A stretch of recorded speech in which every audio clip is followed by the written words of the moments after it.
नमस्कार दोस्तों, स्वागत है आपका हमारे चैनल में। देखिए, बीपीएससी टीआरई 3.0 से जितने भी लोग चयनित हैं, कहीं ना कहीं सभी को ट्रांसफर का इंतजार है, चाहे वह दूरी के आधार पर हो या पति पत्नी या महिला। लेकिन हाल फिलहाल में बहुत सारे डेवलपमेंट हुए हैं। जैसे हम बात करें कि सुनने में आ रहा नई ट्रांसफर पॉलिसी भी आने वाली है। और अभी आप लोगों ने न्यूज़ में देखा होगा कि उसमें लिखा था कि 5 साल तक अब इंतजार करना होगा। शिक्षकों का ट्रांसफर अब 5 साल तक नहीं हो पाएगा। और अभी कल ही एक न्यूज़ आई या क्या लेटर आया जिसमें लिखा है कि 10 सितंबर तक जितने भी लोग हैं ट्रांसफर संबंधित, इनका सभी का निस्तारण किया जाए। तो इसके बारे में हम बात करेंगे। साथ ही साथ बिहार में चुनाव भी है नवंबर में। तो हम बात करेंगे कि क्या आपका जो चुनाव से पहले ट्रांसफर हो पाएगा कि नहीं, इसके रिगार्डिंग क्या डेवलपमेंट हो रही हैं, क्या ट्रांसफर पॉलिसी में क्या आने वाला है। चलिए इस वीडियो को देखते हैं और आगे बात करते हैं कि क्या होने वाला है। सबसे पहले है कि क्या टीआरई 3 वालों को ट्रांसफर का मौका मिलेगा कि नहीं। देखिए, अभी ये चीजें एकदम अस्पष्ट हैं। टीआरई 3 के रिगार्डिंग कोई भी अभी ट्रांसफर पर बात नहीं कर रहा है, ना तो चर्चा हो रहा है कहीं पे। ट्रांसफर की बात करें तो जितने भी लंबित मामले हैं, जितना पहले का ट्रांसफर का फॉर्म फिलअप हुआ है, अप्लाई किए जितने लोगों ने, कहीं ना कहीं उनके निस्तारण की बात हो रही है कि 10 सितंबर तक इनका निस्तारण कर दिया जाएगा। तो एक चीज स्पष्ट है कि अभी टीआरई 3 वालों को मौका यहाँ पे मिलता नहीं दिख रहा है, अगर कुछ और डेवलपमेंट नहीं होती है। सबसे जो मेजर इशू है यहाँ पे है नई ट्रांसफर पॉलिसी। तो ये नई ट्रांसफर पॉलिसी आने वाली है और आप देखेंगे कि इससे ही रिलेटेड कुछ यहाँ पे उस समय खबर निकल के आई थी कि 5 साल तक अभी इंतजार करना होगा। देखिए, कितने साल तक इंतजार करना होगा। क्या जिनका ट्रांसफर एक बार हो जाएगा उनको फिर 5 साल तक नई जगह नहीं चुन पाएंगे, ऐसा रूल है? या फिर जो शुरू से ही एक जगह स्कूल में पहुंच गए हैं, हम बात करें चाहे टीआरई 1 2 3 जिनका ट्रांसफर नहीं हुआ या टीआरई 3 जिनका अभी ट्रांसफर हो ही नहीं रहा है, तो क्या वो अब 5 साल तक उनको उसी विद्यालय में रहना होगा? ये अभी तक कुछ क्लियर नहीं है। हो सकता है इस पॉलिसी में कि जो 5 साल तक उनको रहना होगा विद्यालय में जिन्होंने एक बार ट्रांसफर का मौका ले लिया है, ऐसा कुछ रूल में आएगा। लेकिन ये कदापि नहीं आएगा कि जो एक बार मतलब अभी ट्रांसफर नहीं पाया है उसको 5 साल तक उसी विद्यालय में ही रहना होगा। क्योंकि ऐसा करेंगे तो कहीं ना कहीं भेदभावपूर्ण तरीका माना जाएगा, क्योंकि टीआरई 1 2 वालों को आप देखेंगे तो मौका मिला ट्रांसफर का, लेकिन टीआरई 3 वालों के साथ ऐसा भेदभाव क्यों होगा।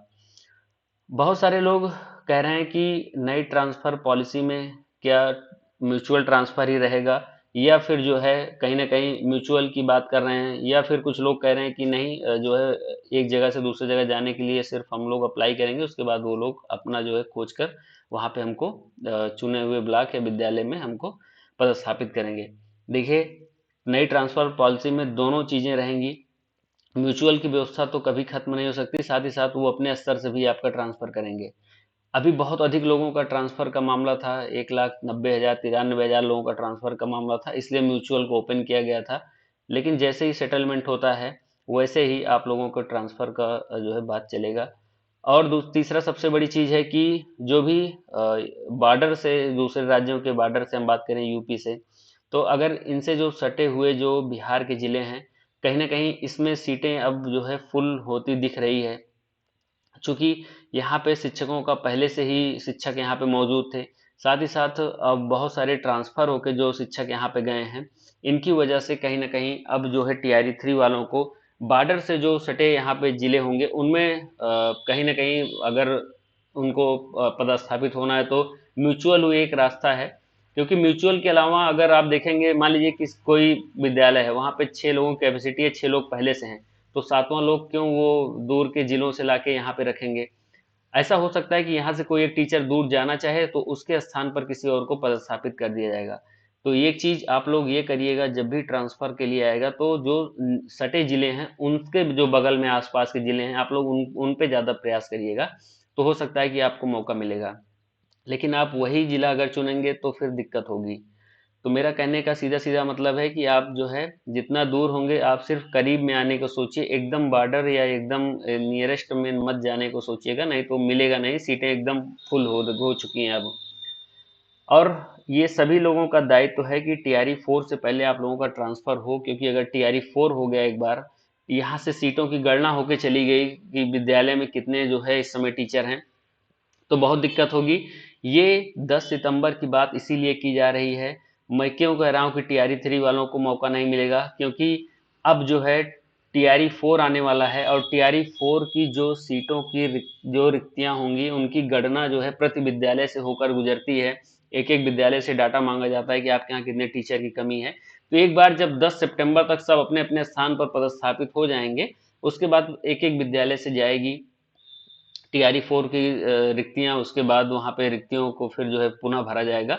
अगर पुनः भर दिया गया उसके बाद आपको मौका नहीं मिला तो फिर दिक्कत होगी। इसलिए ट्रांसफर बहुत ज़्यादा आवश्यक है कि टीआरई 4 से पहले एक बार ट्रांसफर का मौका मिलना चाहिए। देखिए, पति पत्नी को अभी कोई मौका नहीं मिलेगा, स्पेशल यहाँ पे कोई इनको रिलीव नहीं मिला है। टीआरई 3 वालों को मैं कह रहा हूँ। साथ ही साथ तो महिला अगर आप हैं या वृद्ध है, बीमार कोई अगर आप बता रहे हैं घर में है, तो फिर भी कोई इस प्रकार का अभी यहाँ पे सहूलियत देने की बात नहीं की जा रही है। और इन जो टीआरई 3 वालों का यहाँ पे मामला लटका हुआ है, उसका सबसे सबसे जो बड़ा कारण है वो है चुनाव का प्रभाव जो है। आपको पता है कि बिहार में इस समय एसआईआर हो रहा है, स्पेशल इंटेंसिव रिवीजन, जिसे गहन पुनरीक्षण कार्यक्रम भी बोला जा रहा है, विशेष गहन पुनरीक्षण कार्यक्रम। देखिए, ये अभी इसका काम बहुत प्रगति पे है और इसमें बीएलओ भी जो है बनाए गए हैं, टीचर काफ़ी सारे टीचर बनाए गए हैं, चाहे वो टीआरई 1 2 3 के हों या विशिष्ट हो या कोई भी नियोजित कोई भी तरीके का टीचर होगा, इसमें बना है बीएलओ। फिर बीएलओ के सहायक के रूप में बहुत सारे लोगों का काम लिया गया है। कहीं न कहीं इसको भी एक तरीके से जोड़ कर देखा जा रहा है कि अभी जो है चीज़ें यहाँ पे होल्ड की जाएँगी, जिससे चुनाव का जो कार्य है वो प्रभावित ना हो। पहले तो बात चल रही थी कि इन्हीं लोगों को सिर्फ रोका जाएगा, लेकिन अब हो रहा है कि बृहद स्तर पे इसका प्रभाव पड़ रहा है। तो कहीं न कहीं चुनाव आयोग इस पे ज़रूर अंकुश लगाएगा और अभी फ़िलहाल टीआरई 3 वालों को ट्रांसफ़र यहाँ पे देखने को नहीं मिल रहा है। विगत जो 10-15 दिन में यहाँ पे गतिविधियाँ होने वाली हैं 10 सितंबर तक, उसमें टीआरई 3 वालों को कहीं से भी मौका नहीं मिला जाएगा। सिर्फ पुराने वालों को ही यहाँ पे उनके स्थान पर पहुँचाने का काम होगा, या फिर नहीं पहुँचेंगे तो फिर उनको चुनाव के बाद ही मौका मिलेगा। तो ये आपको जानकारी रही आपकी कि क्या टीआरई 3 वालों का ट्रांसफ़र होगा कि नहीं। अब बहुत मेजर इसमें चेंज आएगा तो हम आपको ज़रूर वीडियो के माध्यम से बनाएंगे। बाकी ट्रांसफ़र रिलेटेड कोई और डेवलपमेंट होती है तो हम ज़रूर आपको अवगत करवाएंगे। चैनल पर पहली बार हैं तो सब्सक्राइब करिएगा, वीडियो पसंद आया तो लाइक ज़रूर करिएगा।